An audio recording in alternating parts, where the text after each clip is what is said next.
हीना voice में आपका स्वागत है। हर रोज़ की तरह मुकेश जी अपने शाम के सैर सपाटे से लौट आए।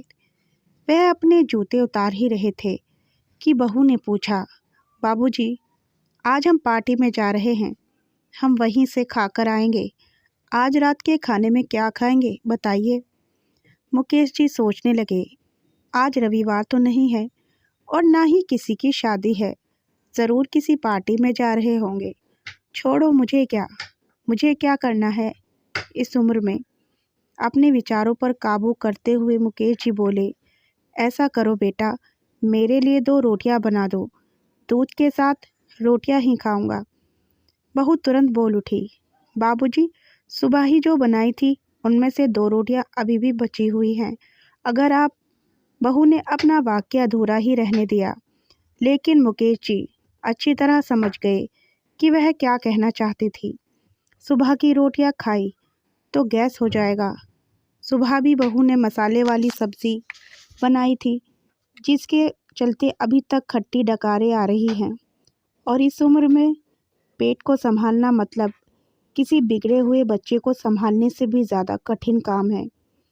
बाबूजी बहू से बोले, नहीं बेटा, इस उम्र में सुबह की रोटियां नहीं खा सकता। तुम्हें थोड़ी तकलीफ़ होगी, लेकिन मेरे लिए 2 ताज़ी रोटी बना दो। बहू को बहुत गुस्सा आया। वो गुस्से में ही बड़बड़ाते हुए उठी, अब 2 रोटियां बनाओ या 10, काम तो उतना ही बढ़ेगा। आटा गूंदो, रोटियां बनाओ, किचन और बर्तन साफ करो। इन्हें क्या है, इन्हें सिर्फ ऑर्डर देना, काम तो मुझे ही करना पड़ता है ना। बस दिन रात इनकी ही सेवा करते रहो। बहू के बोल मुकेश जी के कानों पर चढ़ रहे थे। हे भगवान, सिर्फ 2 रोटियां बनाने में इतनी तकलीफ। मैंने कोई 5 पकवान तो मांगे नहीं थे। उन्हें बहुत गुस्सा आ गया, लेकिन गुस्सा वहाँ किया जाता है जहाँ कोई सुनने वाला हो। उन्होंने अपना गुस्सा निगल लिया। अब तो उन्हें जितनी जल्दी गुस्सा आता था, उससे जल्दी चला भी जाता था। मुकेश जी को अपनी पत्नी की बहुत याद आई। सरस्वती के जीते जी उन पर कभी बासी रोटी खाने की नौबत नहीं आई थी। उल्टा खाने में 10 चीज़ें और मिल जाती थी। खाने के साथ मीठा, पापड़, अचार, दही, छाछ, सलाद और पता नहीं क्या क्या। मुकेश जी को बहुत बुरा लग रहा था। रहने दो बहू, मैं सुबह की रोटी ही खा लूँगा। फिजूल में तुम्हें तकलीफ़ होगी, और वैसे भी तुम्हारे हाथों की रोटी बहुत मुलायम होती है। मुझे चलेगा। मेरी वजह से तुम लोगों को देर नहीं होनी चाहिए। बहू को तो सोने से पीला मिल गया। वह अपनी आवाज़ मीठी करते हुए बोली, बाबूजी, आप चाय लेंगे क्या? मुकेश जी अपने चाय पीने की इच्छा को दबाते हुए बोले, वैसे कोई ख़ास इच्छा नहीं है चाय पीने की, मगर तुम अपने लिए बना रही हो तो मेरे लिए भी थोड़ी बना देना। हाँ बाबूजी, मैं अपने लिए बनाने वाली हूँ, आपके लिए भी बना देती हूँ। बोलकर बहू रसोई के अंदर चली गई। मुकेश जी खुद से ही बातें करने लगे, अभी तो लाखों की जायदाद है मेरे पास, यह घर भी मेरे नाम पर है और खाते में भी लाखों रुपए पड़े हैं। कभी बेटा विष निकलता है तो मैं बोलकर टाल देता हूँ कि मेरे बाद तेरा ही तो है सब कुछ, और फिर भी 1 कप चाय और 2 ताज़ी रोटियों के लिए तरसना पड़ता हो तो उन बूढ़ों का क्या होता होगा, जिनके पास संपत्ति के नाम पर पुरानी यादों के कुछ भी नहीं होता। सरस्वती को याद करके मुकेश जी की आंखों में आंसू चमकने लगे और धीरे से गालों पर सरके। सरस्वती के होते हुए उन्होंने घर का कोई भी काम नहीं किया था। आर्थिक जवाबदारी के अलावा उनकी और कोई जवाबदारी नहीं थी। उनके व्यापार ने भी उन्हें अच्छा साथ दिया था। वह भी सरस्वती जी से बहुत प्यार करते थे, लेकिन कभी जता या बता नहीं पाए। वह यह सच्चे दिल से मानते थे कि सरस्वती उनकी किसी पूर्व जन्मों के पुण्य का फल है, लेकिन ज़िंदगी की भागदौड़ में वह सरस्वती की मन की इच्छाएं पूरी कर ना सके। उन्हें वैष्णो देवी जाना था, लेकिन हर बार यह यात्रा अगले साल के लिए पोस्टपोन हो जाती।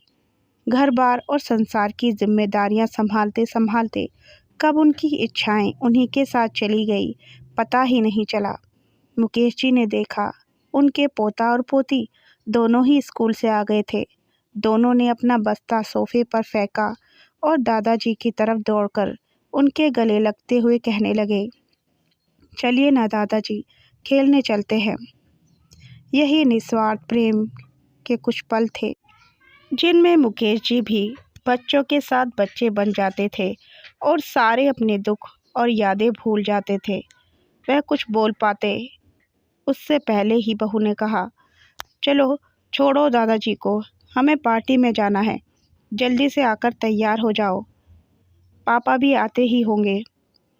दोनों ही बच्चे दादाजी को छोड़ मम्मी की तरफ भागे। उनकी पोती 6 साल की थी और पोता 4 साल का था। मुकेश जी अपनी सोच में डूबे हुए बालकनी की तरफ गए। बालकनी में धीमी ठंडी पवन में उनका स्वागत किया। बहू उनके लिए चाय बनाकर लेकर आई। बालकनी में रखी अपनी कुर्सी पर बैठकर मुकेश जी घूट घूट करके चाय पी रहे थे। पी क्या रहे थे, निगल रहे थे, क्योंकि चाय के नाम पर सिर्फ कम शक्कर वाला गर्म पानी, ना इलायची ना अदरक। मुकेश जी मन ही मन सोचने लगे, बहू के जाने के बाद आज खुद अपने हाथों से चाय बनाऊंगा। इलायची, अदरक और थोड़ी सी ज़्यादा शक्कर डालकर, और उसके साथ रोटियां खा लूँगा। रोटियां खाऊंगा। रोटियों की बात याद आते ही उनका मुंह फिर से खट्टा हो गया। चाय खत्म होने पर खाली कप लेकर वह किचन में रखने गए तो वहां देखा कि बहू और बच्चों का कप धोके पड़ा था। उन्होंने भी अपना कप धोकर रख दिया और अपनी डायरी लेकर बालकनी में आ गए। हर सुबह तुलसी को पानी और शाम को दिया दिखाती थी। अब तो शाम को ना तुलसी और ना ही भगवान के मंदिर में दिया जलता है। पता नहीं कितने संस्कार, इतनी अच्छी आदतें सरस्वती अपने साथ ले गई थी। मुकेश जी आसमान की तरफ देखकर बोले, सरस्वती, मुझे और इस घर को अभी तुम्हारी ज़रूरत थी। तुम क्यों हमें छोड़कर चली गई? तुमने मुझे धोखा दिया। तुमने हमेशा साथ रहने का वचन तोड़ दिया। तुम मुझे अकेला छोड़कर चली गई।